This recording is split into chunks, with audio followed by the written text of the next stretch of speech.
Well, I'd appeared on Meet the Press a number of times.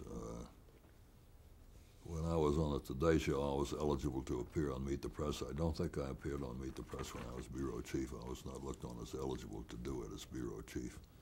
But when I was on the Today Show and interviewing people on the Today Show, Lawrence E. Spivak would frequently call on me to be a panelist on Meet the Press, which I enjoyed doing. And I think it was Spivak who recommended me to Julian Goodman to succeed him. Spivak at the time owned that program, as you may know, and so NBC didn't entirely control it. And I think when they offered it to me, it was with Spivak's endorsement. Spivak might have declined to retire if they had not appointed somebody that he agreed with to do Meet the Press. That's my sense of it. What do you think they saw in you? I think they saw somebody who would not be afraid of politicians and who would be willing to ask presidential candidates and important senators and cabinet members tough questions.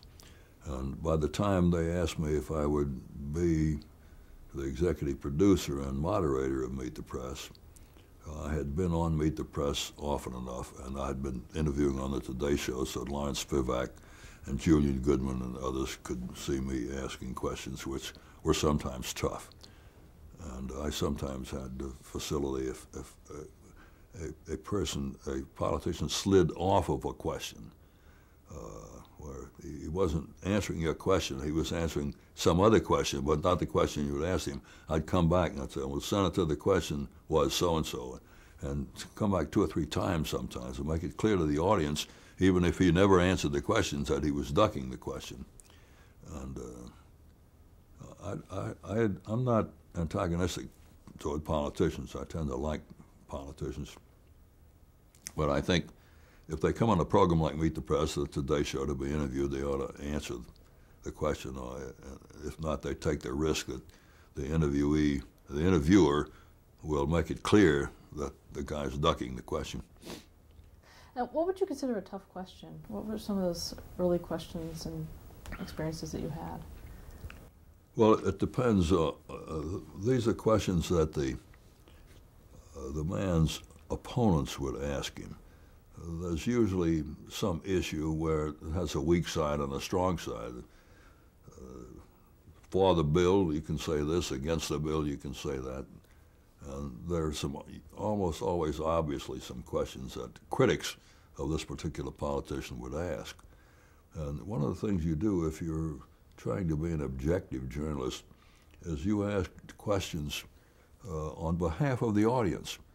Some people in the audience are for this politician, and you ask him a few questions and enable him to state his case. That are soft questions, but they open up a subject and hear what he's got to say for himself. And then there are questions that you know his opponents might ask him. You might agree with the opponents, you might not. But the opponents in the audience want to hear these questions asked. And so you ask questions on behalf of the opponents and on behalf of the advocates of the politician or the particular position that's being argued. It's a matter of objectivity. And I think many people watched me interview and came away, some people have told me this, not knowing over a period of years from Meet the Press whether I was conservative or liberal or what.